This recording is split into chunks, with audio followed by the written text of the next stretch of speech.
I'm a little late tonight. It is almost 10 p.m. It's 9:57. Where was I? Don't worry about it. I was watching shows. Anyways, I have 2 people ready to join. However, one person said they're willing to use both switches. So, yay. Now, hold on. I just need to... okay, pinned messages. Jump. And then I need to edit. I need to put in the code. I didn't do that. Oops. Not like that.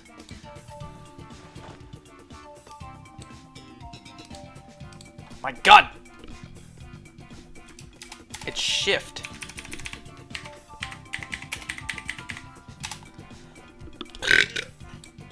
Okay, jump to present.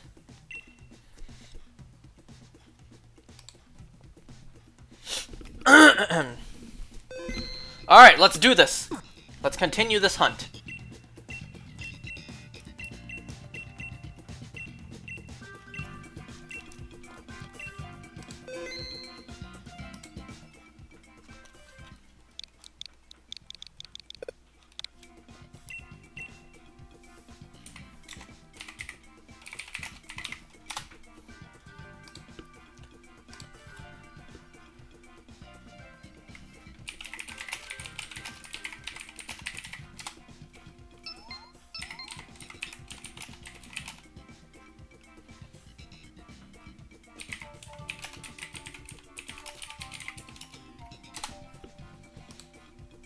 Yeah, see? One person has 2 games they could use.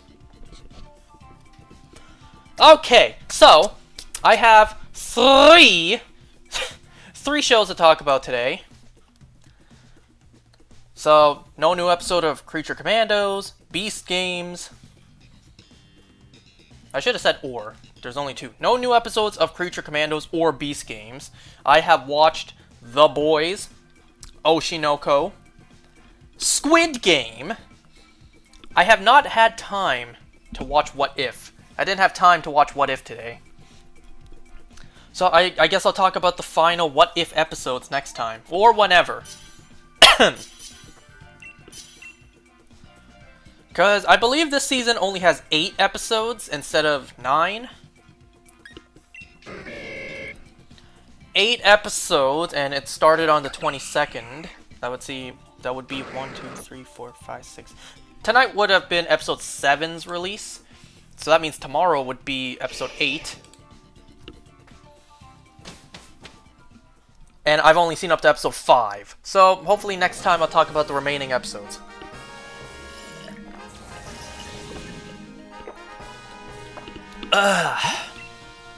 So yeah, today I only have to talk about The Boys, Oshinoko, and Squid Game, Season 2. I completely forgot to mention, or I failed to realize, that the next episode of The Boys I would have been watching, so the one I recently just watched, was the Season 1 finale. Because each season only has 8 episodes. So today I have the Season 1 finale to talk about. I don't know, I might hold off on Season 2 just for a bit. Only because, well, look at the list of shows I'm talking about right now. How much I'm watching. So maybe once things cool down a bit, once, you know, the seasons for these upcoming shows are done and I've gone through them all, then I'll start Season 2 of The Boys.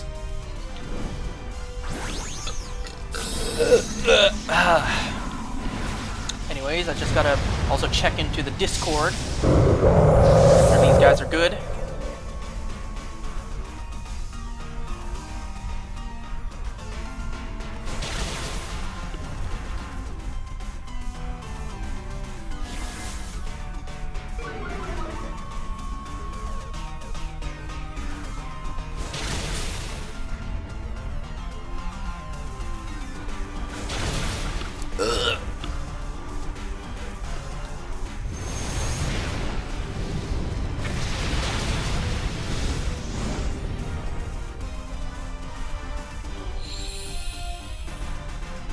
Sorry, I'm just texting these guys.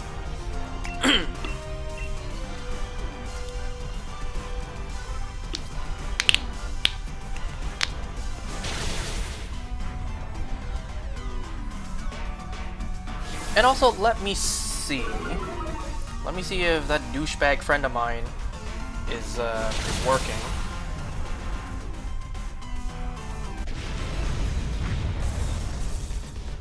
So I started a little later tonight at 10 p.m. just because I was watching those shows. I was finishing up those shows to talk about here.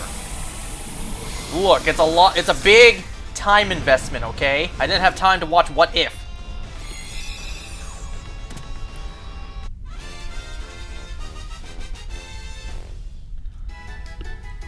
And you know, not only do I need to sleep at night, I also need to work. You know, it's a lot harder to watch shows at work than it is to game. I could just put my game down, right? Obviously, I could just pause, but then again, it's like, ruins the momentum.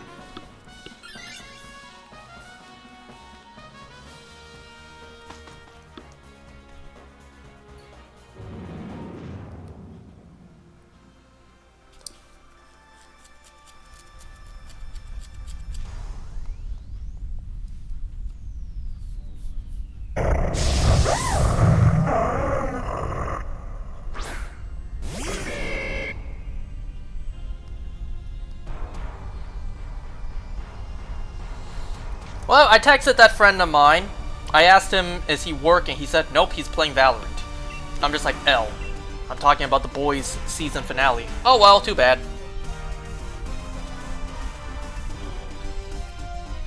Alright, let's get into it. This episode... I also finally realized why Homelander has a thing for Madeline. You know, man has mommy issues. So that's why he's into someone who just seems older than him.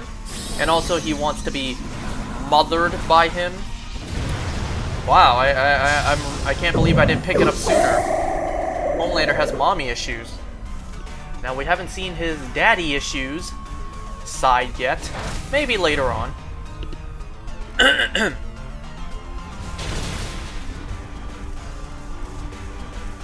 Oh boy, I need to see if oh, we didn't get burned. I need to see if I add it into the strategy. Use aromatherapy if burned. Yes, okay, I did.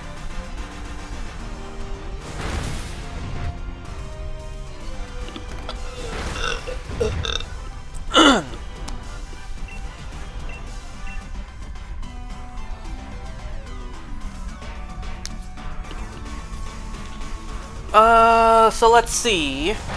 This episode opened up with Homelander overseas. Looks like intercepting SEAL Team 6, dealing with a terrorist attack, or a terrorist group in foreign soil. Homelander shows up to put an end to it, and this episode, I recognize the origins, the two different origin points to his fatality. Beginning of the episode, not only does he laser beam everyone in that building, he also laser beams a guy's legs off, so that was part of his Mortal Kombat fatality. And then by the end of the episode, when he laser beams Madeline's face point blank, that was also part of his fatality.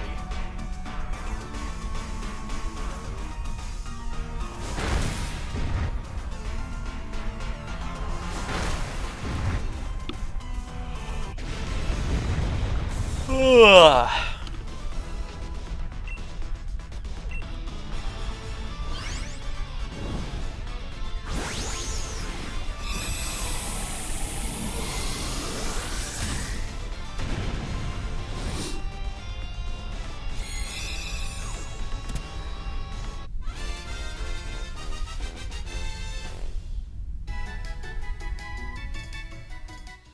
Hold on, I'm checking with someone. Because someone on the Discord saying that they're willing to join, but, you know, you can see one person's playing with 2 games. So I gotta ask, like, you know, it's up to this person if he wants to continue 2 games, doubling his chances to get Shiny Zygarde or not. First come, first serve, right? Fair and square. If this person doesn't want to, you know, waste the opportunity, then no rule saying he can't.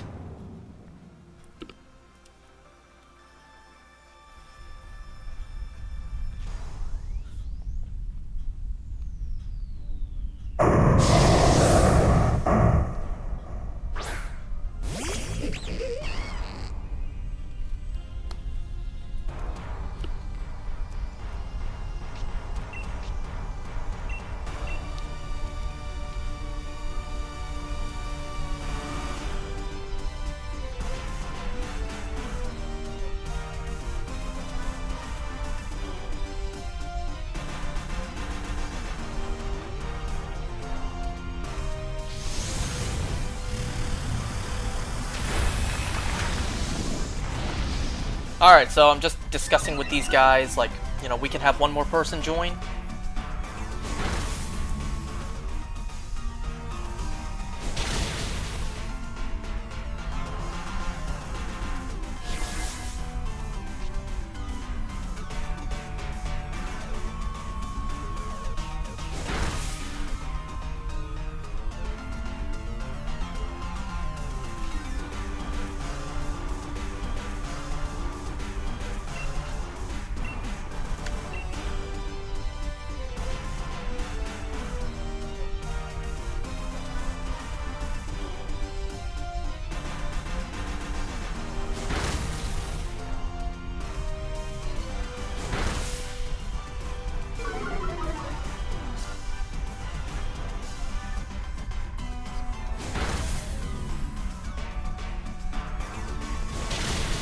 Oh.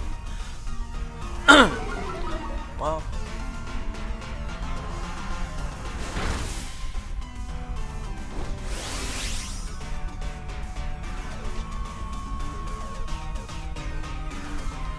Alright, I'm just discussing behind the scenes right now who to have join next. Bear with me for a second.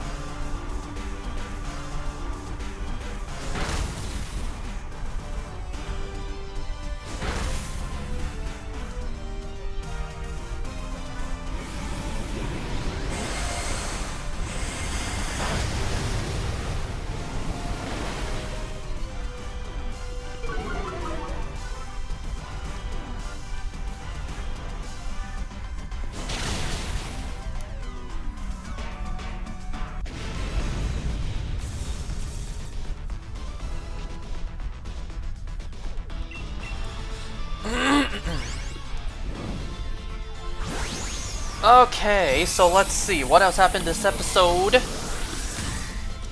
So yeah, other than recognizing Homelander's fatality inspirations, Annie also confronted her mom about, you know, dosing her up with Compound V when she was young.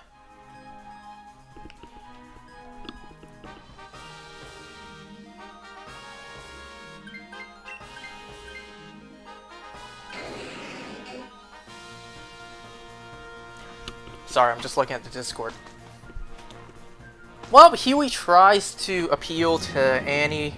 He meets her at the church and then, you know, asks for her help, but obviously she's reluctant. Like, why should I help you? You lied to me. You're a killer, you know? And, well, because the plot needs it, he you know, gets through to her later in the episode. We also see moments with A-Train. Remember how Kimiko broke his leg? Well, he was not in a superhero getup at the, what, like a sports store, a sports check kind of place? Well, the racist security guard keeps eyeing him, not realizing he's A-Train.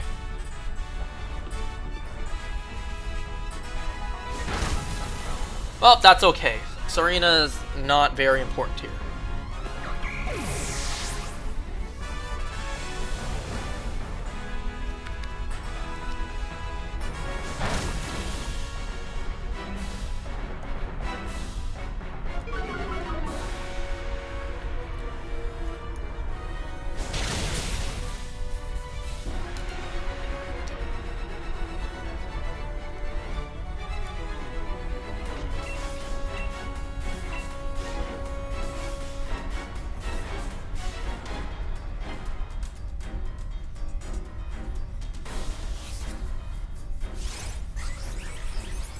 Oh boy, I see fusion flares in the chat.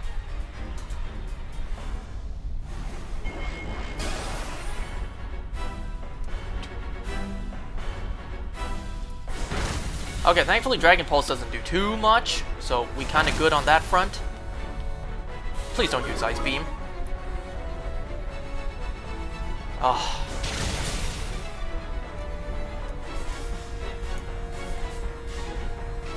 No, the person didn't disconnect, because that's no NPC getup.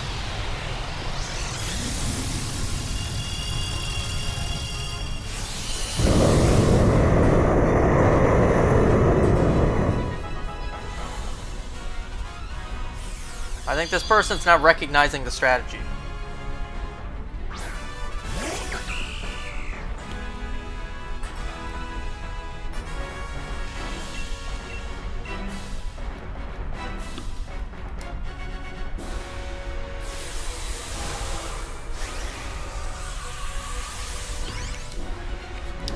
So yeah, we get that stuff with A-Train. God, A-Train's a dick. It turns out A-Train's broken leg, the next scene he's in, is already healed up. A-Train's not just fast, he's super strong. He's not only able to pull a train, like literally pull a train on the tracks, he's literally able to pull all the train links.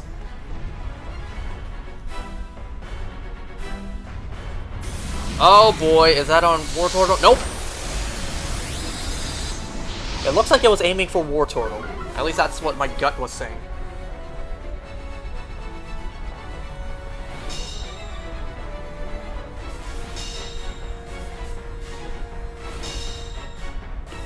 So yeah, A-Train's leg seems to have healed up because he once again took a dose of that Compound V. I tell you, that Compound V is just a MacGuffin for this whole season, huh? Are we ever gonna get an origin of the serum? You know? Who made it? What it's made of? How it gives babies powers? Probably not. Yeah, we're probably not gonna find out. I mean, I wouldn't be mad if we got an answer, but it's kind of not important. Not exactly. It's kind of important as to, like, how does this, you know, blue Gatorade give soups their powers? But then again, it's like, well, the plot doesn't really revolve around that right now. It's like, you know, the plot doesn't require us to know the origins of the Walker virus, right?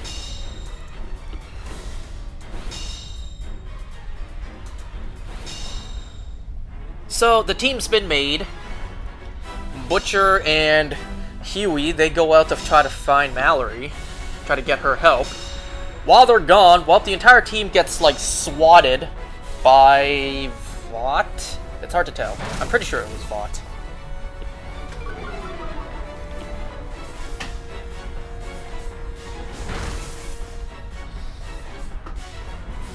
So they go to Mallory. We once again get the, you know, hints of a backstory about something that happened with Mallory's grandkids. We still haven't seen that play out yet, and, you know, now we'll have to see if that'll happen in Season 2.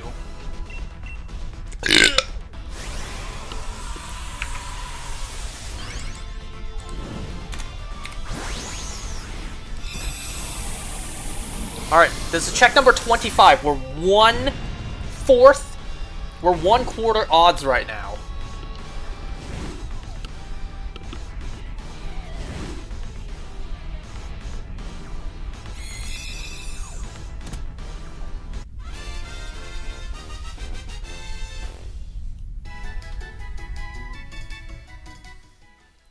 Alright, check number 25. 1/4 of the odds there. What? No shiny.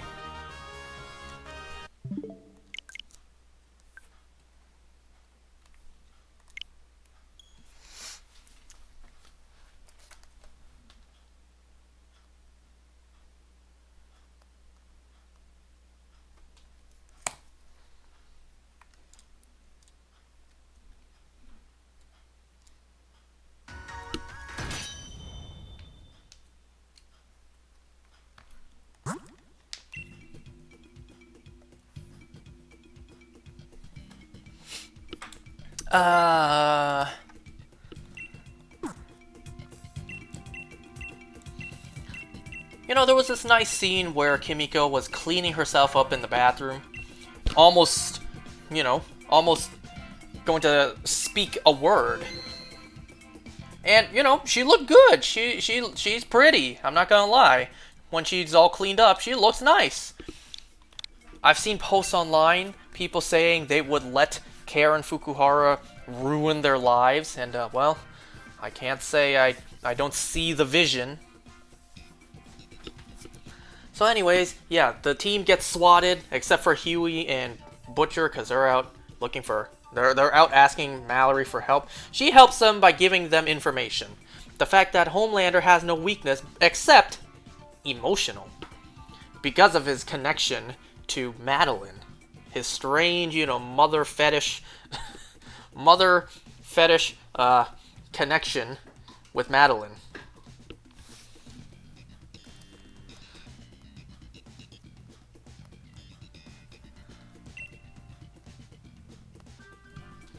Sorry, just letting them know the lobby is up. So now Butcher hatches a plan on how to get back at Homelander. So, yeah, they pass by their little, motel hiding place, and then they recognize that they've been made. So Butcher is like, alright, leave the team, we gotta go after Homelander. He was like, no. So they go their separate ways.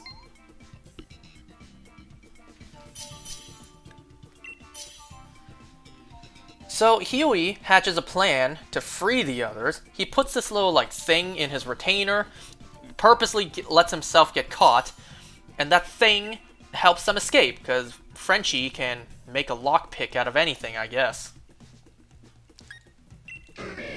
And then they go into this, gunfight back and forth. They free Kimiko. And then Starlight actually shows up and helps them. But then A-Train shows up.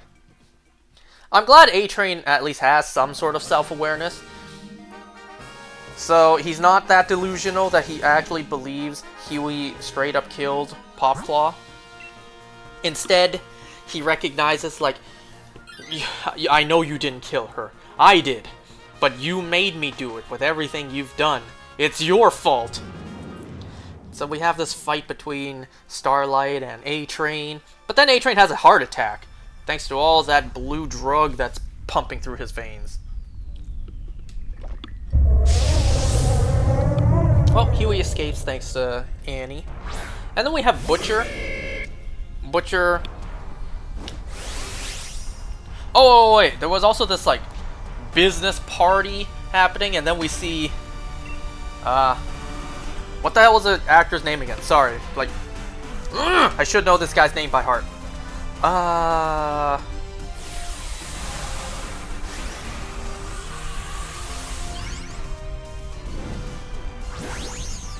Juan Carlo Esposito, that's it! I forgot his last name. I knew his first name was Juan Carlo. I forgot his last name.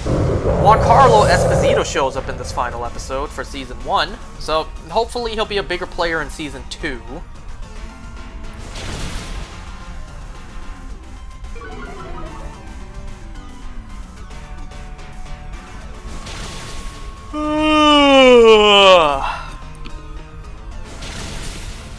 So yeah, now that Butcher knows Homelander's one weakness being emotional connection, emotional damage, he breaks into Madeline's house, holding her hostage, threatening her with a bomb.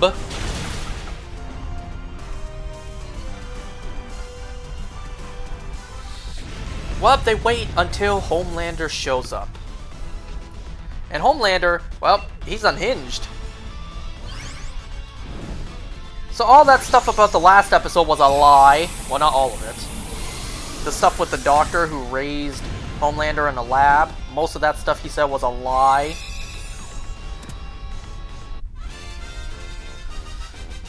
So Homelander reveals that he went back to the doctor and squeezed every last drop of truth out of him.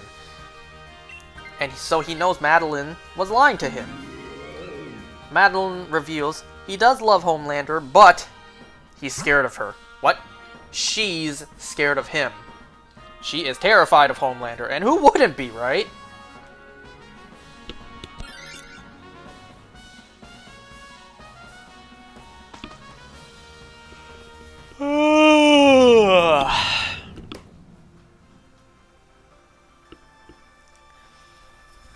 And I wonder if the baby Teddy survived. I wonder.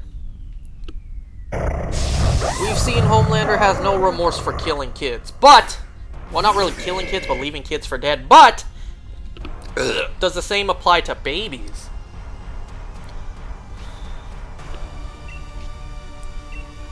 So yes, Homelander kills Madeline, lasers her eye, like heat visions her face point blank. Let me tell you, she took it like a champ. No screaming, no nothing, just acceptance. And then Homelander, he's just like, you think that I killed your wife? What evidence do you have? You must have some solid evidence. No? You're telling me that you think I killed your wife? You're telling me you're doing all this over a hunch?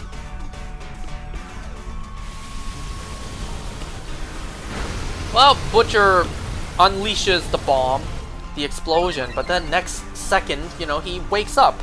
I'm like, is he dead? Is he in heaven now? Nope, Homelander saved him, and then brought him somewhere. And then we see the truth play out. We see a little boy walk out, who looks like Homelander, and then we see Becca walk out. So Becca did not die in childbirth, nor did the kid. Becca has been secretly raising Homelander's kid the whole time.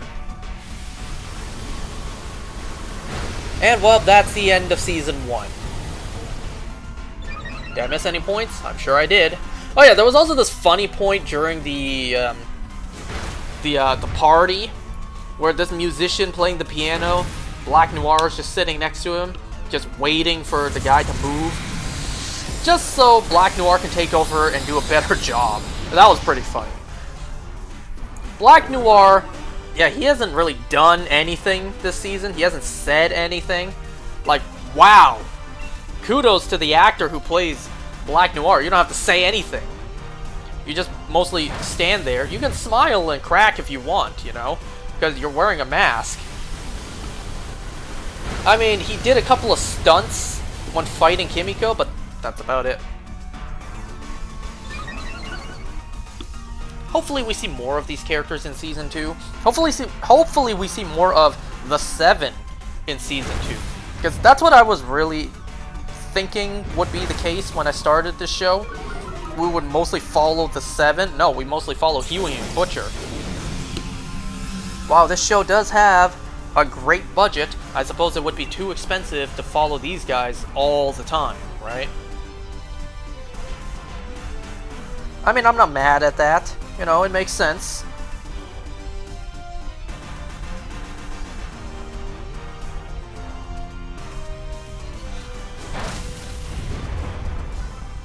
Alright, that is Season 1 of The Boys. So I'm gonna hold off on Season 2 until this batch of shows is done.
Just making sure, just checking the Discord, making sure everything's good.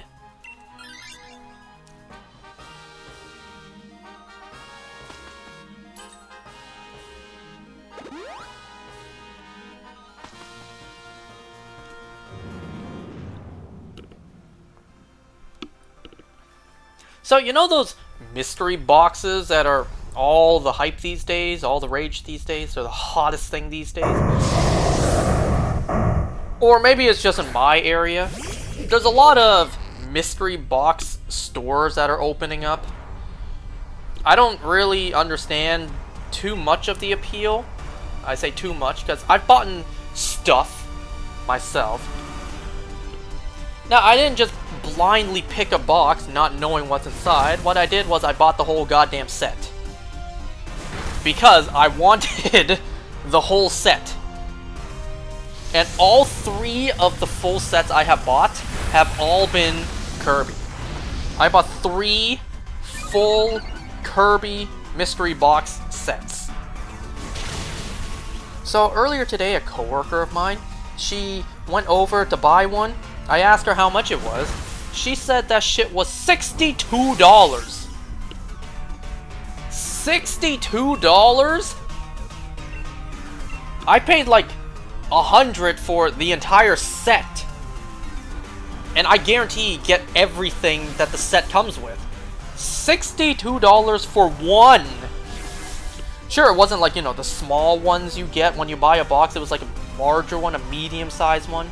But still, $62?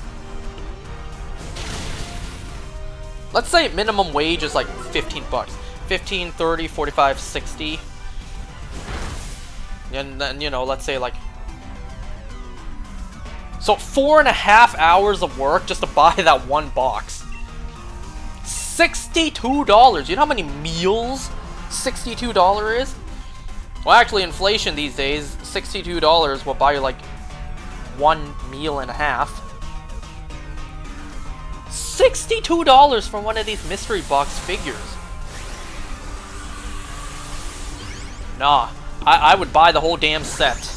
And if there's one I want, I'm gonna just go online and purchase it for a slightly higher price. Rather than taking my chances and, you know, blindly buying them. Say it's like, well, $62, I risk buying a box and possibly getting the one I want, or I go online and spend like, I don't know, 80 bucks and guarantee get the one I want. Because if I don't get it first try, which, you know, the odds are against me for getting it first try. Let's say I buy 3 boxes before I finally get the one I want.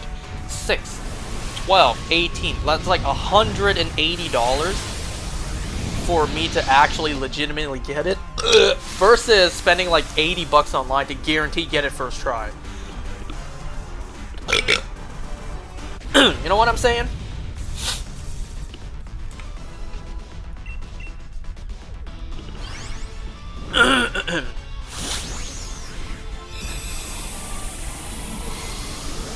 Ooh, I need to pour myself some more water.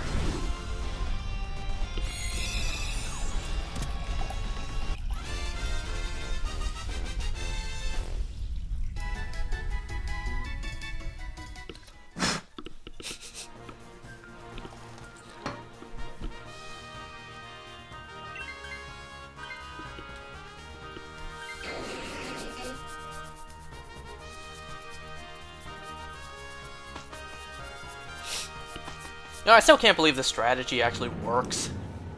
I will be pissed.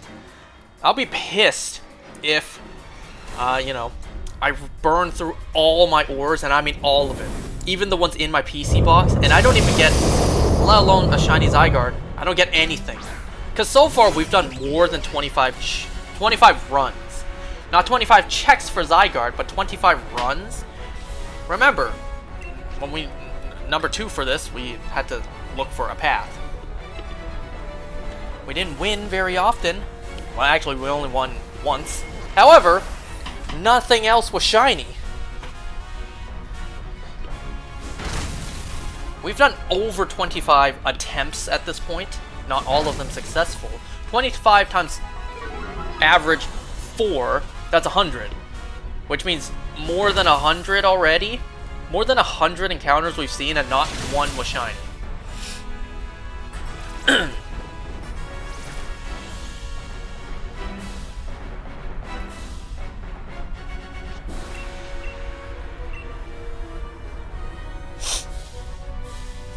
Oh boy, I hope Wartortle doesn't get knocked out.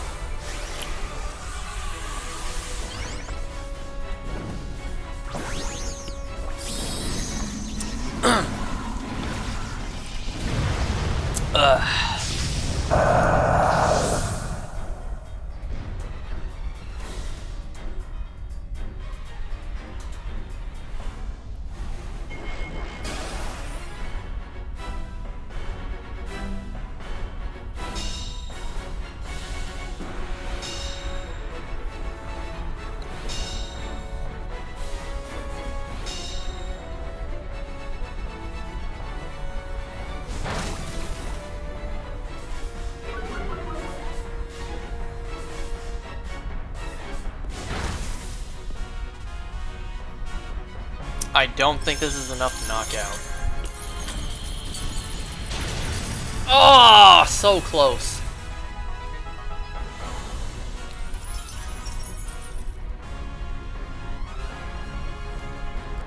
I don't think it's worth trying. Like, clearly two acid sprays, two acid sprays plus one ice beam and one max hail isn't enough. So you think it's worth it to stall, do like a max knuckle, and then a max ice, max hailstorm? I don't think that's really worth it.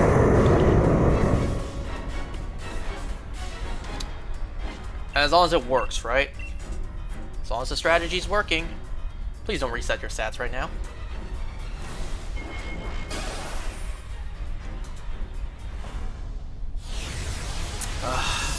It's too predictable. Uh-oh. Who's that on? Who's that on? No!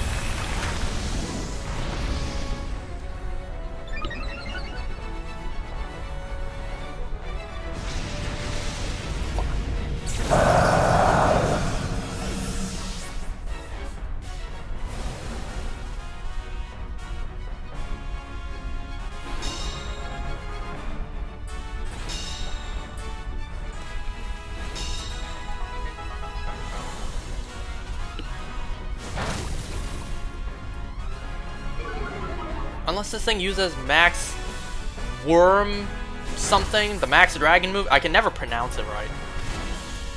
As long as it doesn't use like a max dragon move or a max quake on me, then we should be fine, I hope. Yeah, use more bind on us. That doesn't really do anything.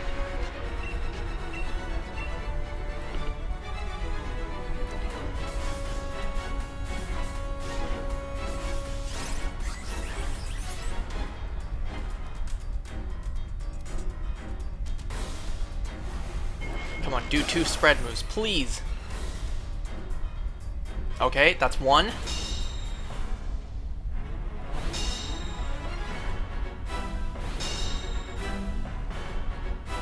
Yes!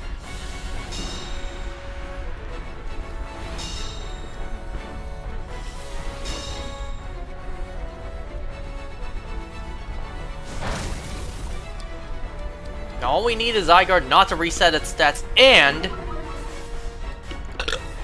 use two spread moves so that we don't get hit for Wartortle to use Ice Beam.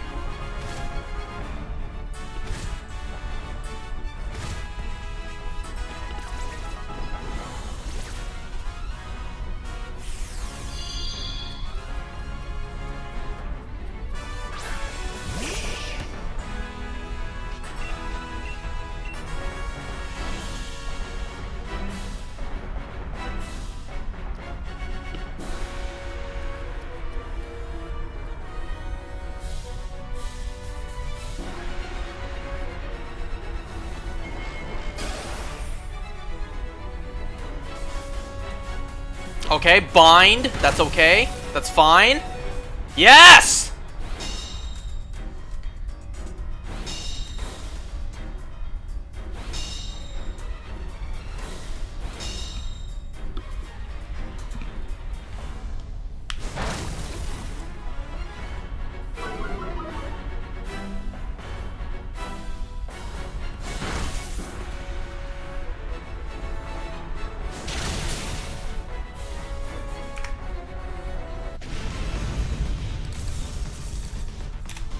All these guys joining me are lucky. They're not the host. I hate hosting. I feel like it lowers the odds, but that's just a placebo thing.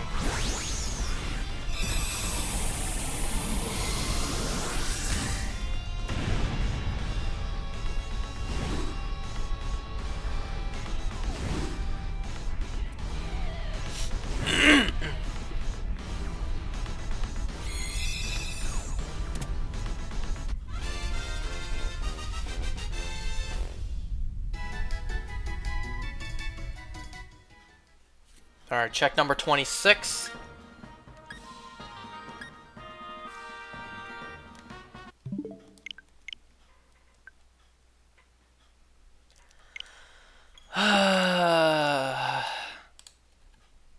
Alright, let's talk about Oshinoko. Oshinoko Season 2, Episode 8.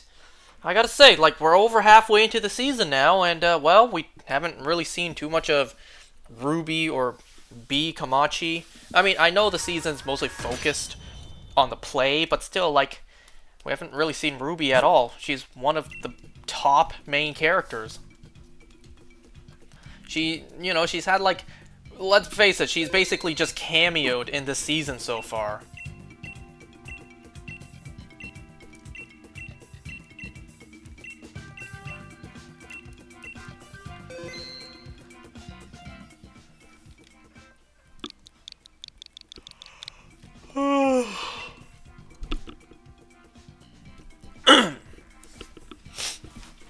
So, once again, the story continues with the play.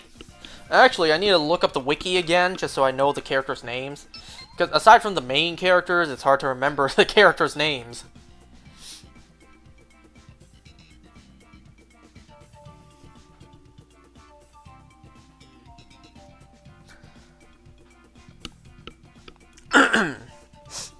So, by the end of the episode...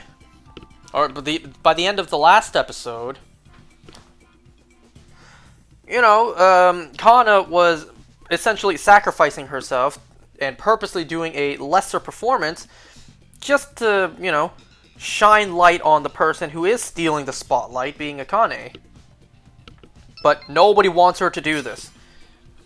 She sees it as a noble sacrifice, someone as a coordinator or a mediator, someone to, someone to do this when it's necessary, but nobody wants her to do it. And everyone points it out. Even that guy who's supposed to be, like, her stage partner, Himakawa, like, Taiki Himakawa, that's his name.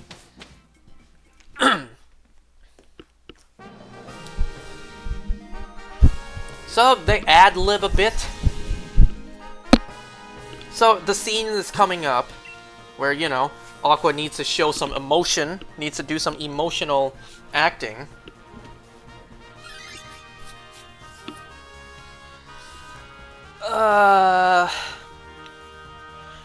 This episode we get more of Kana's backstory.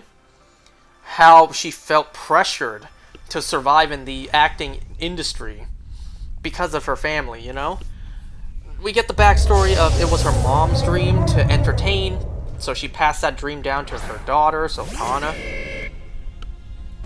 She was happy being praised as a genius child actor. She was happy that her mother was happy with her. But how quickly that changed. As time went on, hype for her died down. So her mother got desperate, trying to really pull some strings or whatnot, trying to really promote her daughter. Being a little bit troublesome on set when her daughter doesn't get enough screen time or get enough work. Poor Kana, her father, left the family for another woman because of the way Kana's mother was acting. So, poor Kana. Yeah, she can be a bitch sometimes with her attitude towards others when it comes to acting, but there's pain behind that. Ooh, nice. Too bad it's gonna thaw out once someone does any sort of fire move.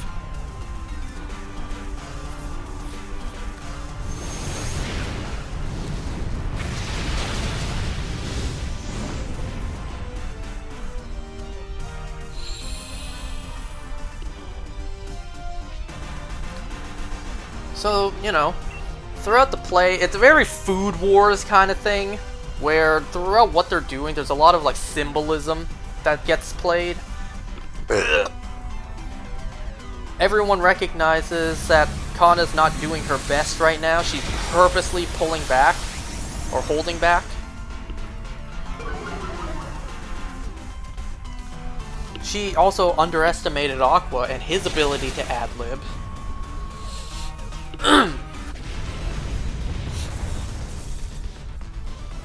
So everyone recognizes, or especially Kana recognizes, that Aqua is paving the way for her to act her heart out, the way that everyone wants her to. So she's like, fine, I'll do it.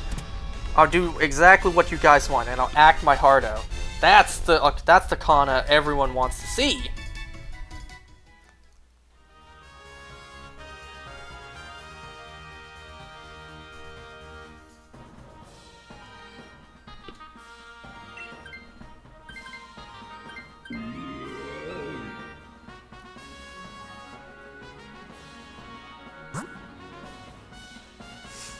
I'm trying to think what happened after.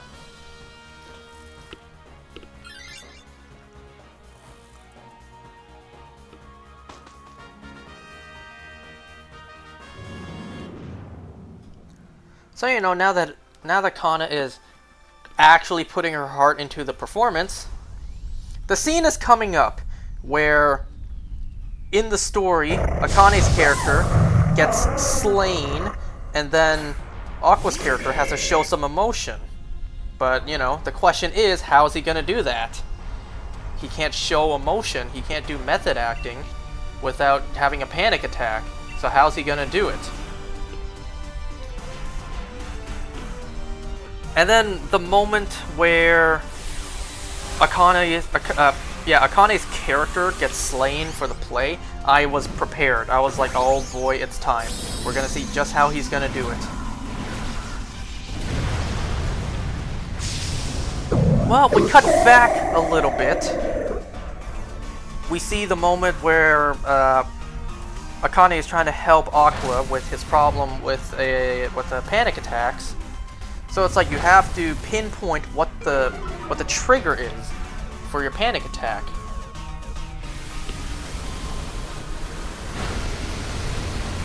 And then we cut back a little bit further. And then again, I'm not too sure when this scene takes place. It could be before or after. Where the director, what was his name again?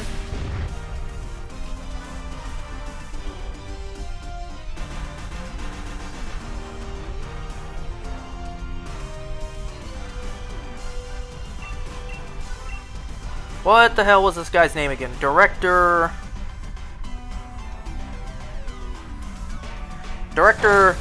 Taishi Gotanda. So yeah, that director guy, he recognizes what his trigger is. It's his guilt for enjoying acting and the guilt of his mother. So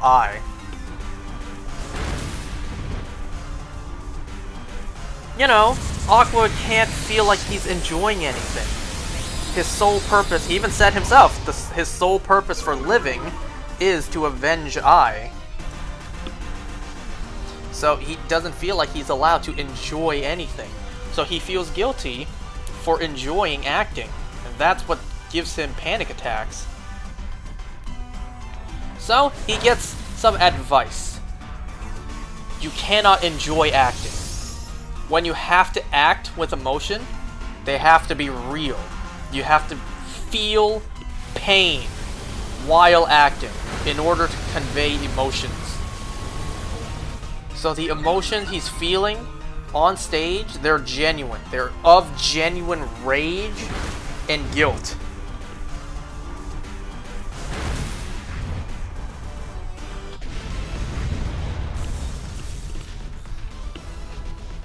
I gotta say, that's a twist I didn't see coming. You know, I wasn't thinking too hard about how he's gonna do it. I think that was a pretty obvious answer. I just wasn't really thinking about it. So yeah, you know. I enjoyed this episode. This was a great episode also. But that's pretty much it. That's mostly it for this episode. And you know, speaking of great episodes, so I did watch Squid Game Season 2, Episode 1, and this episode was fantastic. This episode was good. Not only good, this episode was fucking great. It was excellent. This was an amazing start to Season 2. You know, Season 2, we weren't immediately going to jump into the games and deaths. You know, we weren't immediately going to start with that. We needed build-up. Season 1 didn't start right away with that. Season 1 also started with build-up. So Season 2, to my surprise, kinda. But then again, like, I'll get to it. Season 2 picked up immediately where Season 1 left off, to my surprise. I thought we were going to start off with a big time jump. So we follow Gi-hun as he's leaving the airport, not getting on his plane ride to America to see his daughter. He gets a call from the front man saying, like, player 456, you should have gotten on that plane. Gi-hun now knows he's being watched. Not only that, what if he's not being watched? What if he's being tracked? So he takes a cab back to Seoul, Korea, and then he goes into this like this little like convenience store, buys an X-Acto knife, goes into the public bathroom, feels his entire body for any sort of tracking implants. He finds it behind his ear. And then there was this hilarious and totally unnecessary scene. This kid comes in, sees this like red-haired naked man with blood dripping behind his ear. He's just like, I'm very sorry. I'm going to need 5 more minutes. See, at this moment, we didn't know Gi-hun was butt-ass naked, but then the camera pans out, not pans out, but the camera cuts to a wider shot and shows some butt cheeks. So we didn't know he was butt-ass naked, so that kid just saw a naked man. Poor kid.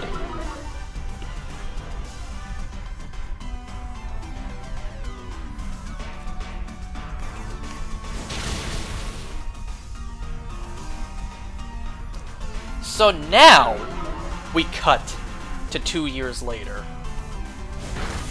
It has been 2 years of Gi-hun non-stop, obsessively searching for the recruiting guy. The guy who recruited him for the Squid Games. You know, the guy who's basically the face of Train to Busan, whatever that actor's name is. The recruiter, the guy who recruits people for the games. Does that, you know, slapping envelope game and then gives them money as a prize, but then slaps them in the face for failing. So we kind of have 2 story points for this first episode. What was the other character's name? The brother of the front man, what was his name? So episode 1 follows mostly Gi-hun and the other guy.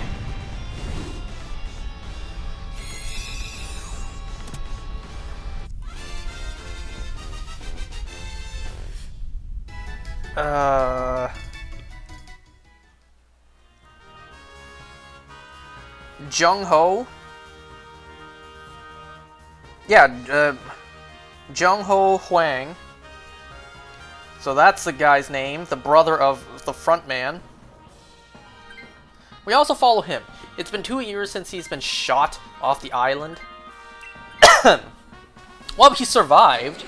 What happened was a passing by fisherman boat pulled him out of the water, so he survived.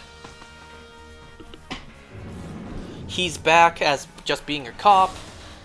Now he is trying to do, now he's being like a street cop, you know? Handing out tickets.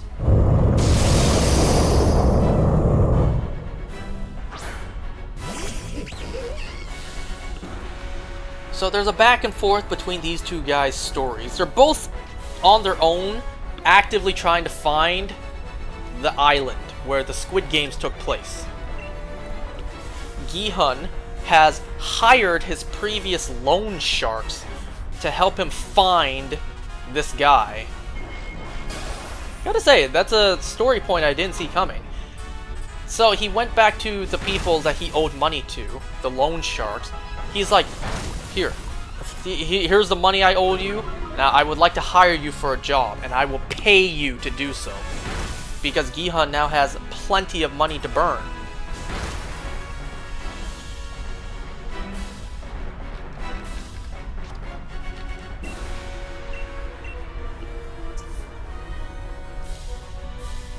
A lot of the people who works for the boss of the loan sharks, I suppose, like, they don't believe him.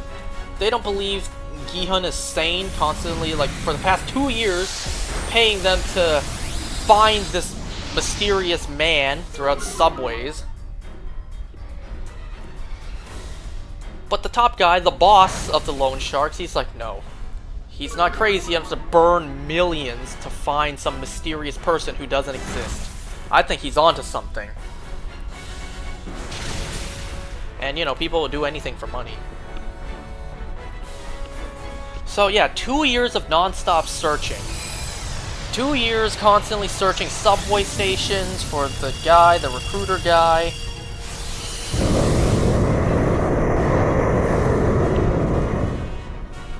And then on the other hand, what was his name again?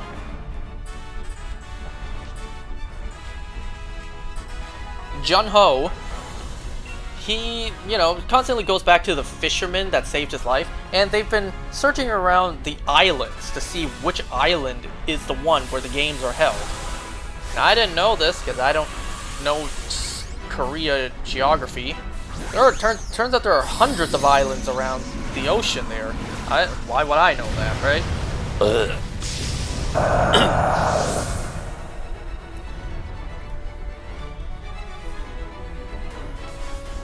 Well, eventually, 2 guys that Gi-hun hired spotted the recruiter guy. So they follow him. And then he does something weird. He buys 100 lottery tickets as well as buys 100 buns.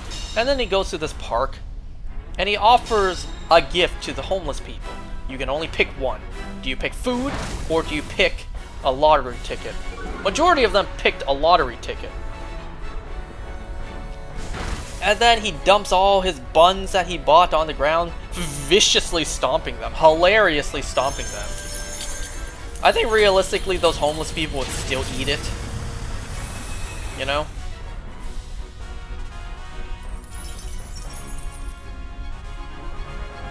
But I wonder, what was the point of that? Just to taunt the homeless? You know, it's not like he was going to recruit them, you know? It's not like he was actually trying to recruit them for the Squid Games. So I wonder, it's like, why was he even doing that for? Just to taunt the homeless?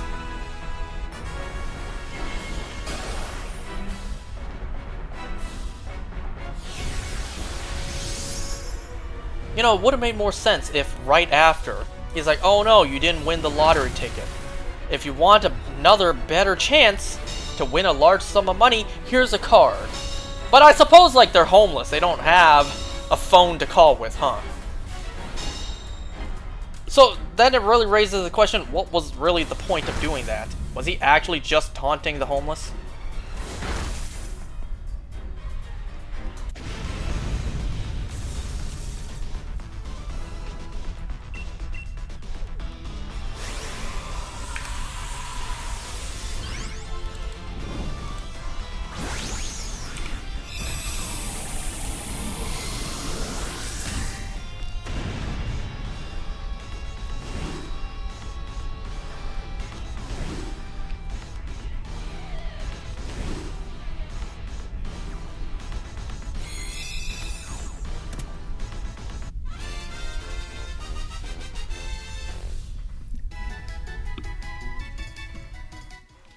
Check 27.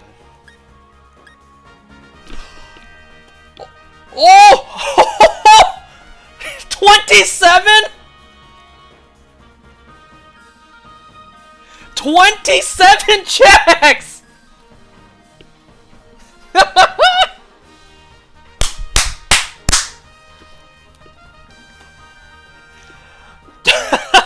$27 checks for shiny Zygarde! Wow, that is way below odds.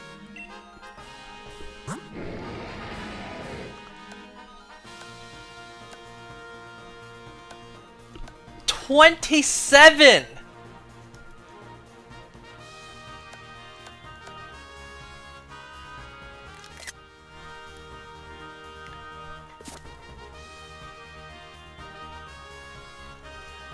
Oh, wow! 27!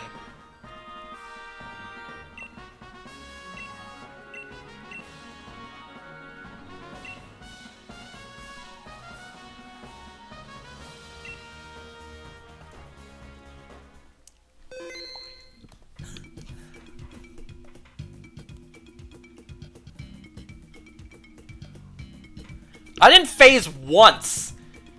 27 checks, not one phase.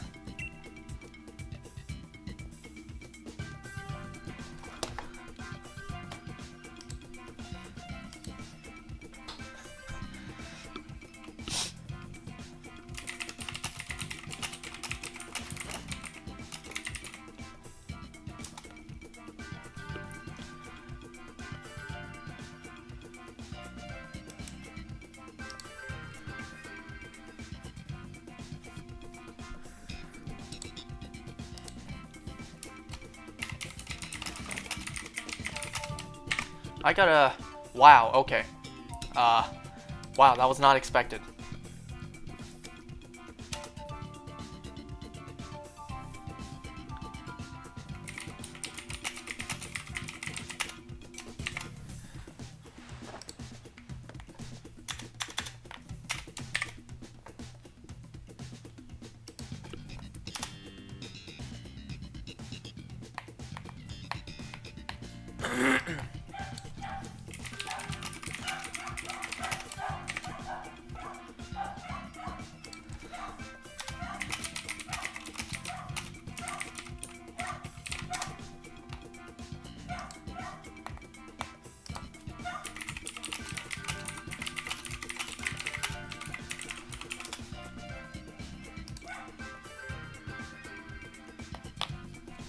Wow, that was really unexpected tonight.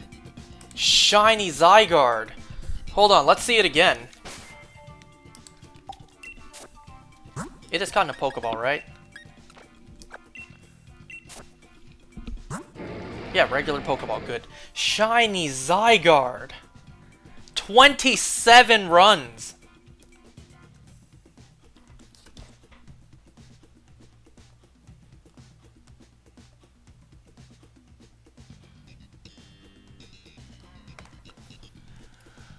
Wow. Before New Year's, too.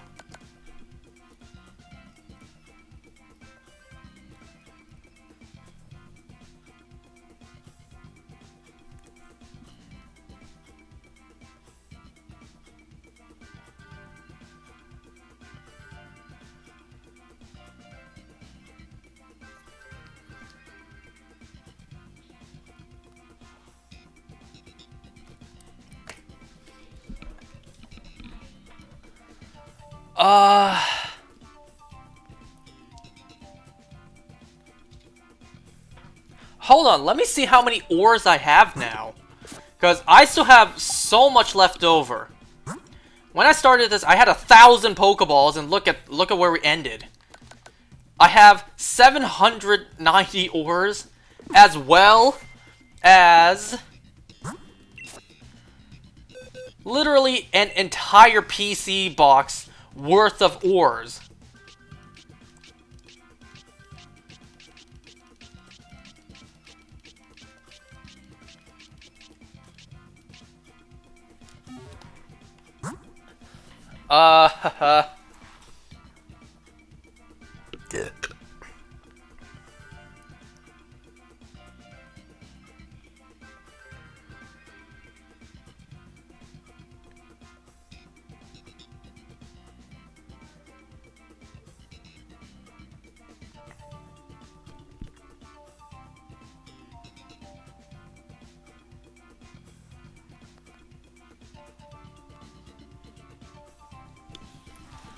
Wow, I guess that'll do it for tonight, because we got the shiny. We got shiny Zygarde.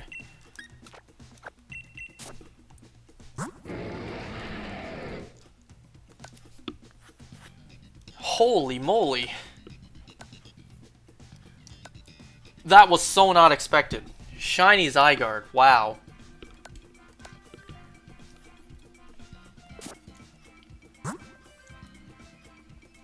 I am stunned. I have no words to say.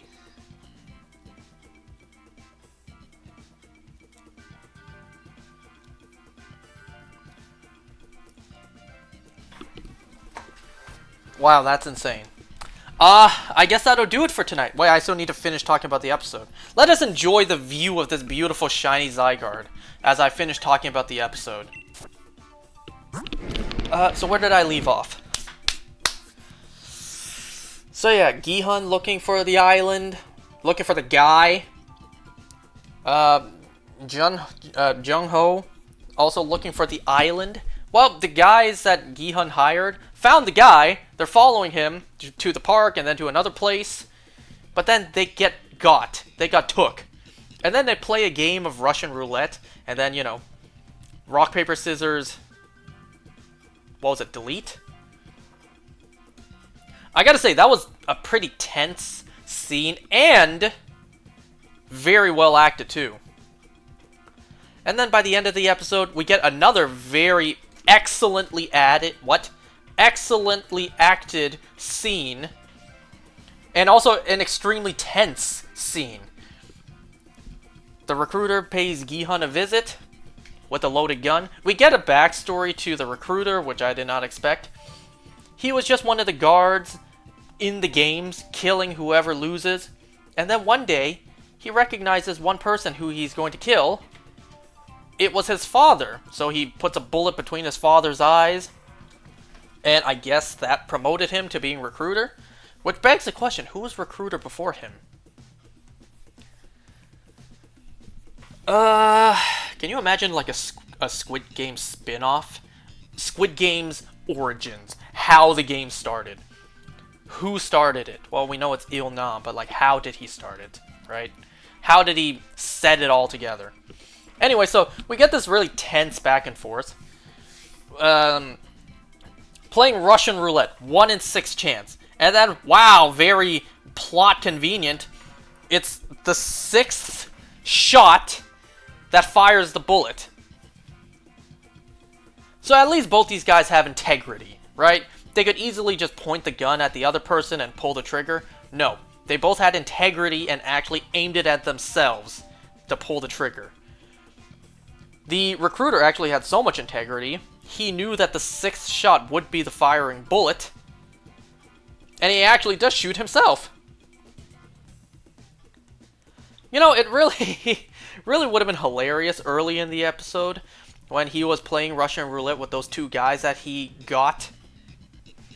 Because he did the Russian roulette thing. He pulled in the cylinder, spun it, pointed at his head, and then pulled the trigger as an example. 1 in 6 chance. Boop. Nothing. Wouldn't it have been mad funny if he just shot himself right then and there as a demonstration? And then he just left the 2 guys tied up there. That would have been pretty funny if it happened. So, I'm not really too sure why Gi-hun was looking for this guy so hard for the past 2 years. Because he claims that, you know, he wanted to thank him. You invited me to the games. I won, not only with my life, but I came out wealthy. But clearly he wants to talk to the higher-ups, the person's boss, whoever runs the Squid Games now.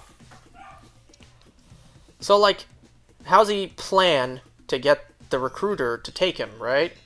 Maybe the recruiter has, like, phone on him that'll contact. So we'll have to see in episode 2. Or at least I will.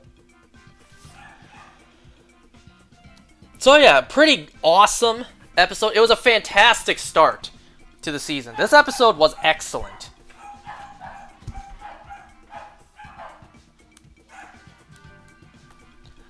So I'm very excited to see the rest of the season. We're getting a character named Thanos.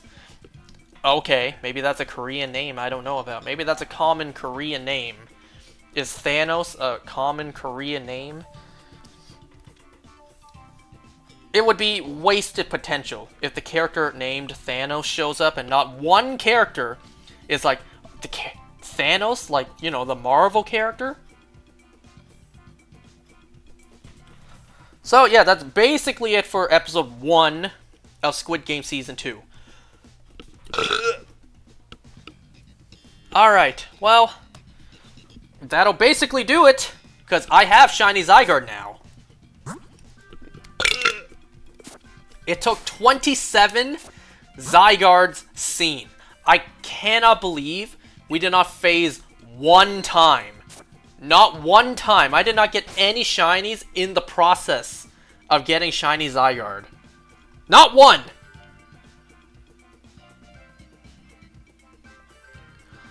Like, because I have so many ores prepared, I was ready. I was willing to take whatever shiny phases I got and lose the strategy, lose the path. I was willing to do that. And I was ready to do that. Well, I don't need to now. Because now I have all these going to waste. So what am I going to do with them now? I guess I could hunt something else later on. I don't have anything planned to do so just yet.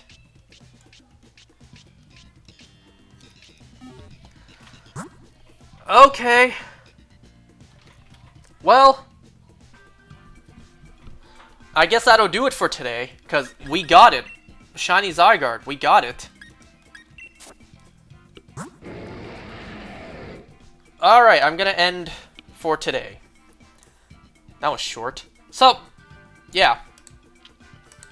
Thanks for watching, everyone.